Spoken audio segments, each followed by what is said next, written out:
What's up everyone? John Rettinger from Techno Buffalo here with an unboxing for you that I'm really excited about. This is the white 32 gig iPad 2 Verizon 3G model. Let's go ahead and dig in.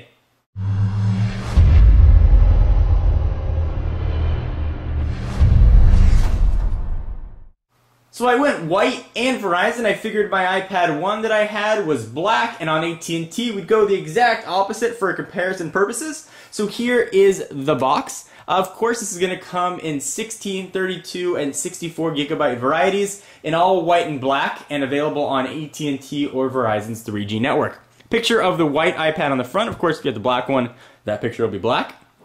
Apple logos on the side, iPad, and some business here. If you do get a 3G version, you do not have to activate it in the store. We will bring back Senor Stabby, the obligatory big ol' knife, and we will cut the plastic here. Go ahead and slice that on open. Let's see if that's enough to peel back this plastic. You figure of all the unboxings, I would be a plastic cutting pro by now, but I'm not. So we've got plastic off. There is iPad 2. Go ahead and take off the box here. Just some cardboard on top.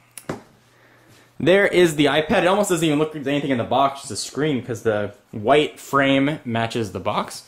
Go ahead and lift up that tab. On first blush, the iPad 2 definitely feels thin. Definitely doesn't feel all that much thinner though than the first gen, despite being about 33% thinner. Push it off to the side for just one moment. We'll see what else we're going to get in the box, although it's probably not going to be too surprising. Here we've got your Designed by Apple in California. The question I always get, are there Apple stickers? So we've got some little tips and tricks about it, and there are your two Apple stickers. So we'll go ahead and close that up. USB cable with Apple's 30-pin connector. It looks to be the same one that we saw with the last gen, and it looks like the same size power adapter as well. But that's not the exciting part. Let's go ahead and take a look at the iPad 2.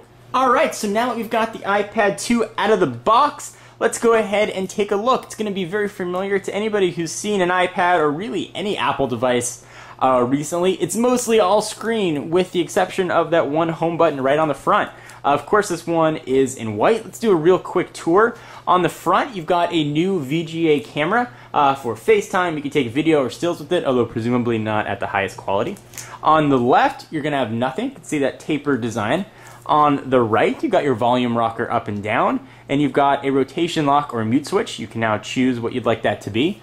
On the back, the Verizon or AT&T 3G models are going to be adorned with a black antenna. If you have the Wi-Fi only model, it's going to be just aluminum or aluminium, depending on where in the world you are.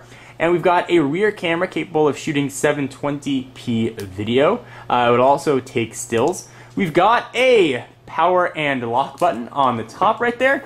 3.5mm headset jack, which is non-recessed. On the bottom, 30-pin connector. It's Apple's proprietary. It's now actually become a standard. It seems kind of weird to say proprietary standard.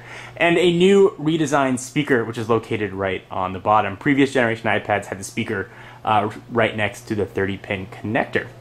On first blush, it feels a little bit thinner, but not that noticeable. It definitely feels a little bit lighter, however, because of the design. You also don't have that iPad wobble that we saw with the first generation. When you put it on a flat surface, it's not going to move very much. And speaking of the first generation, let's go ahead and bring that in for a real quick comparison.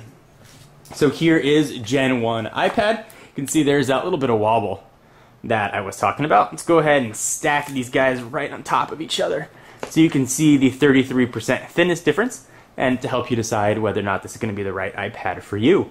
If you go with the AT&T model, this is the Verizon version as I mentioned. You also have a micro SIM slot as well. So here is the iPad 2.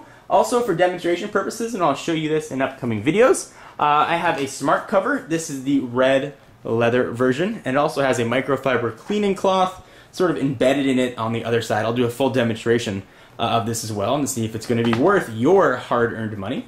For all your iPad 2 news, including comparisons versus the first generation iPad and even the Motorola Zoom, be sure to stay tuned to the channel and to Techno Buffalo. We'll be putting all these two head-to-head to see which one is best for you. And speaking of the Motorola Zoom, let's bring that in too for a real quick size comparison. We'll go ahead and stack them. You can see that there's definitely a difference there. iPad 2 is a little bit thinner, but the Zoom is definitely a little bit narrower. So we'll push those off, and we'll be doing a full comparison between these two kings of the tablet world. Anyway, I am John Rettinger, and I will see you in the next video. Bye-bye.